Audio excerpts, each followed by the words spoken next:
watch something new, learn something new. Welcome to your digital classroom.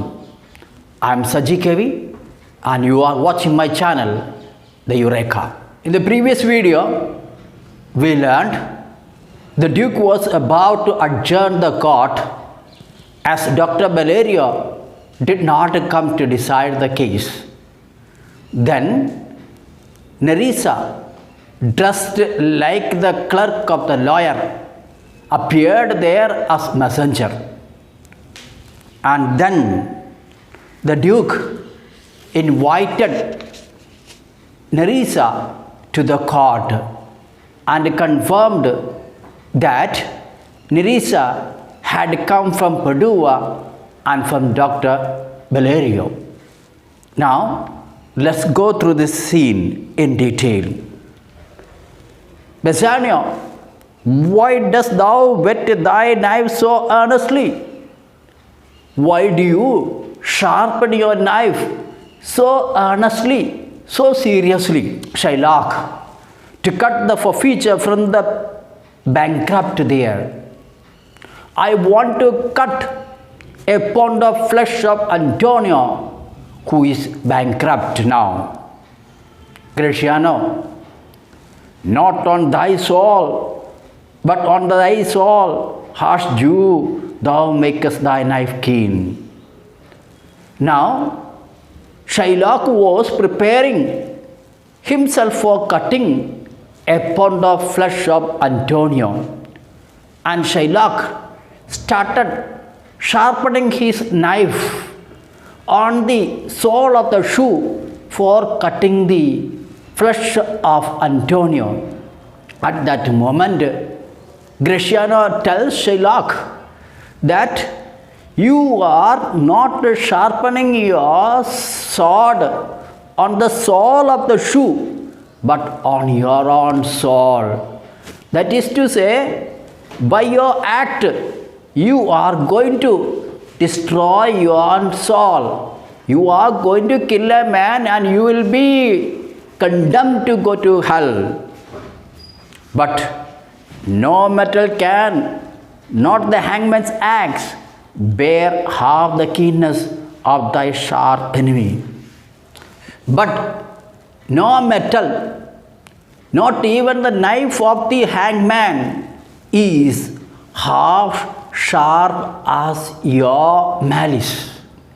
Your cruelty is much more than the knife of the hangman.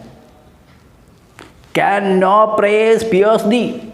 Can you not listen to the requests of other members of the court? Shylock, no, none that thou hast wit enough to make.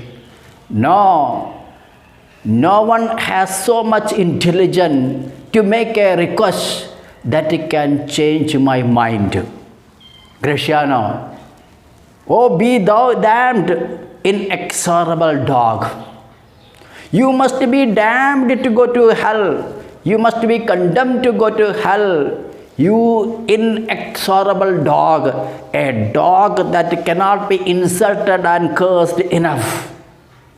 And for thy life, let justice be accused. The laws of Venice should be blamed for allowing such a man to live on earth.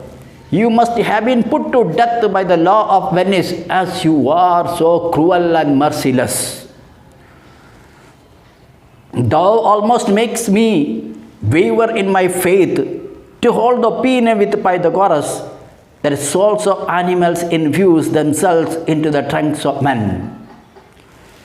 Your action make me doubt my faith in Christianity and hold the opinion of Pythagoras that sometimes souls of animal enter the body of human beings. Therefore, they act like animals. Pythagoras was the Greek philosopher who propagated the theory of transmigration of souls.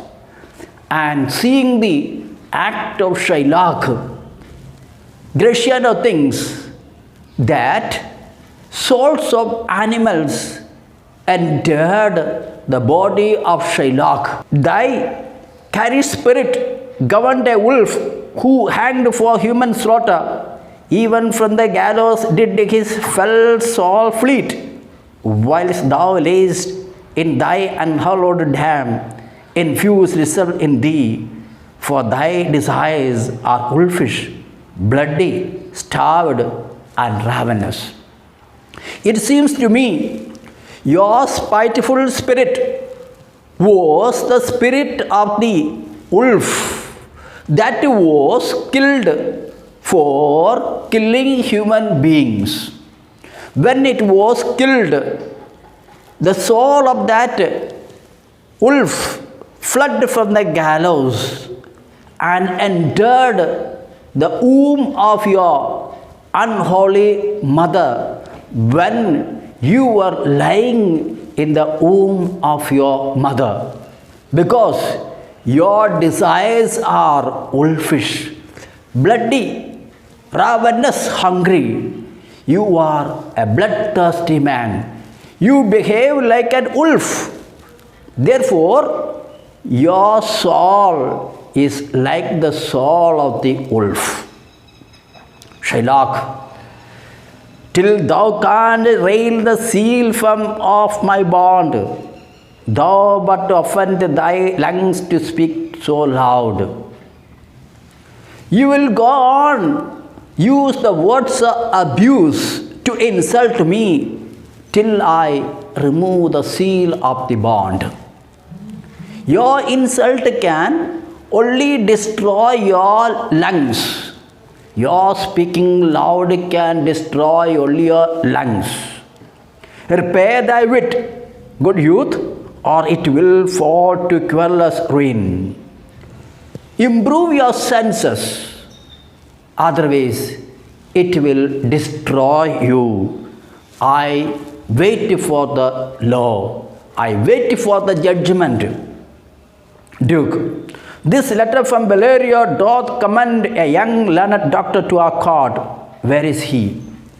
The letter recommends a young doctor of law from Rome to this court. Where is he? The letter that Nerissa gave to Duke recommends a young doctor of law to this court to decide the case. Where is that person? Nerissa, he attends here hard by to know your answer, whether you will admit him. He is waiting nearby to know whether you will accept him to the court. Duke, with all my heart, some 3 or 4 of you go give him courteous conduct to this place. Wholeheartedly, I welcome him to this court. 3 or 4 of you go and lead him to the court politely. Meantime, the court shall hear Valerio's letter. Meanwhile, the court will listen to the content of the letter that Dr. Valerio sent. Clerk, your grace shall understand that at the receipt of your letter, I am very sick. But in the instant that your messenger came, in loving visitation was with me a young doctor of Rome. His name is Balthasar. I want you to understand, when I received your letter, I was ill. But when your messenger came, a doctor of law from Rome, his name is Dr. Balthasar, was on a friendly visit. I acquainted him with the cause in controversy between the Jew and Antonio the merchant. I discussed with him the nature of dispute between Antonio the merchant and the Shylock the Jew. We turned many books together. We referred many books together. He is furnished with my opinion, which bettered with his own learning. The greatness wherefore I cannot enough commend comes with him at my impunity to fill up your grace request in my stead. I have given my opinion on this case, and this is improved by his own learning. I cannot describe his greatness in words, and he comes at my request to fulfill your request, your order in place of me.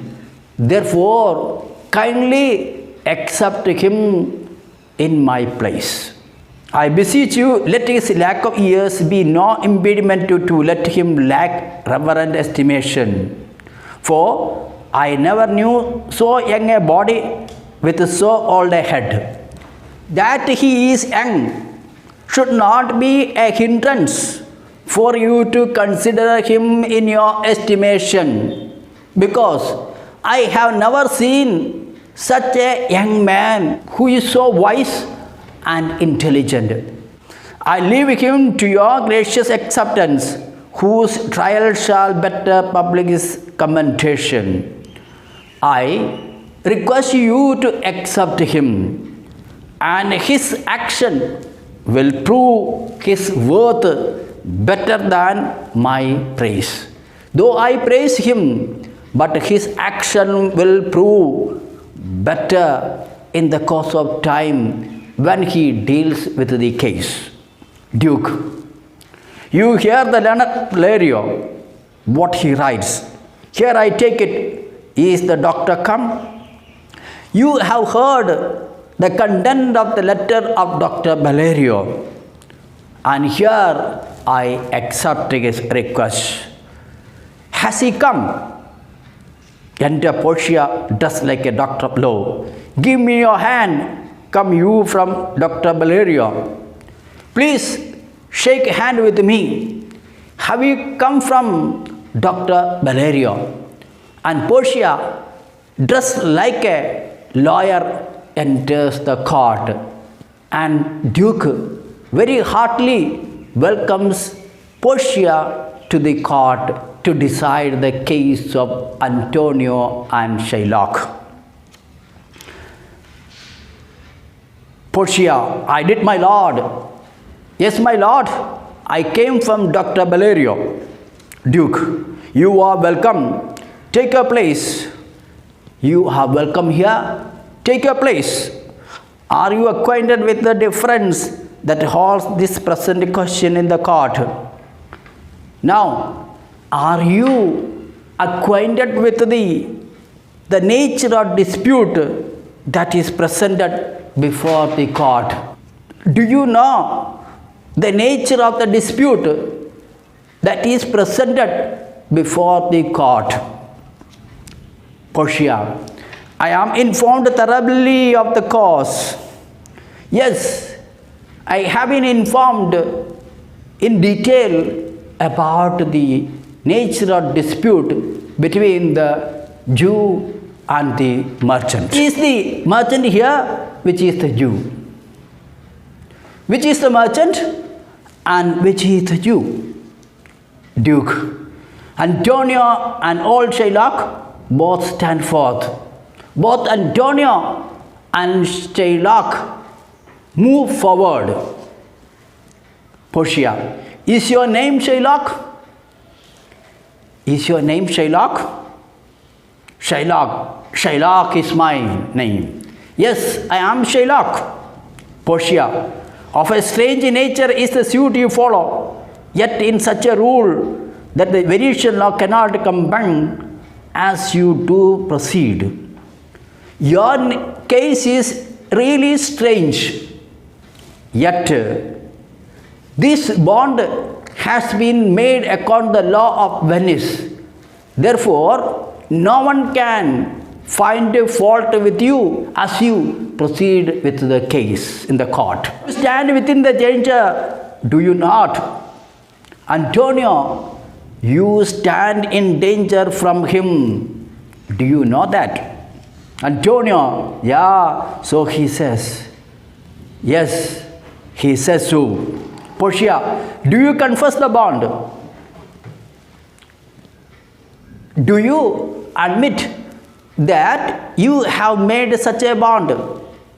Antonio, do you accept that you have made and signed such a bond with Shylock? Antonio, I do. Antonio is very sincere and tells that he really made that bond with Shylock. Then must the Jew be merciful? In that case, the Jew must be merciful. Otherwise, no legal way Antonio can escape from the bond that he has made to Shylock. Shylock, on what compulsion must I? Tell me that. Under what compulsion should I show mercy on Antonio? Thanks for watching my channel.